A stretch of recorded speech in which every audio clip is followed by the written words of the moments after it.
Hello बच्चों, यहां लिखा है particle moves along Y axis according to equation 3 sin 100 pi t and 8 sin square 50 pi t minus 6 the particle will perform SHM. तो देखो,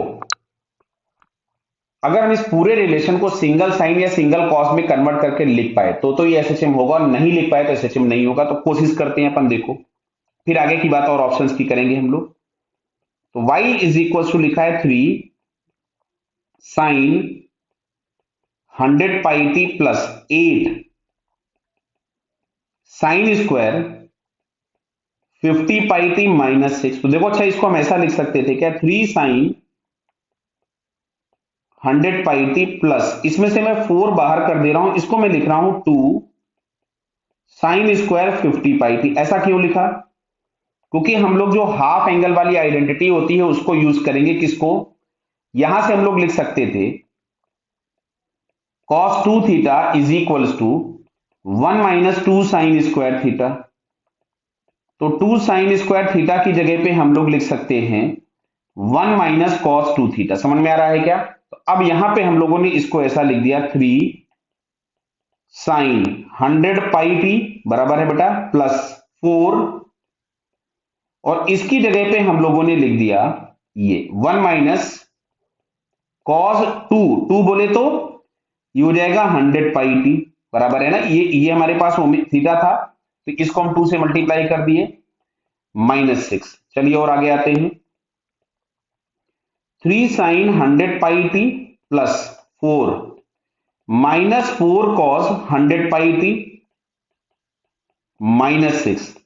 तो देखो, अब इसको अगर हम और थोड़ा सा लिखे सिंप्लीफाई करके, तो हम ऐसा इसको लिख सकते थे 3 sine of 100 pi t minus 4 cos of 100 pi t minus 2। तो दिख रहा है बेटा, ये a sine theta plus b cos theta वाली आइडेंटिटी हो गई है, a sine theta minus b cos theta. तो इसकी मैक्सिमम वैल्यू मिलती है root of a square plus b square, यानी इसको हम लोग लिख सकते थे रूट ऑफ 3 का स्क्वायर प्लस 4 का square into sine of 100 pi T something plus minus alpha कुछ भी, क्लियर, माइनस 2।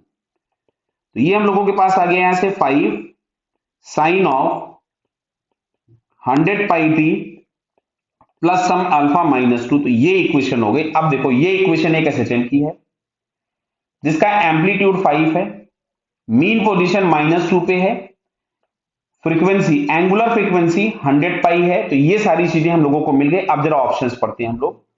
तो पहला लिखा है पार्टिकल परफॉर्म्स एसएचएम, तो बात सही हो गई भाई, पार्टिकल एसएचएम परफॉर्म कर रहा है।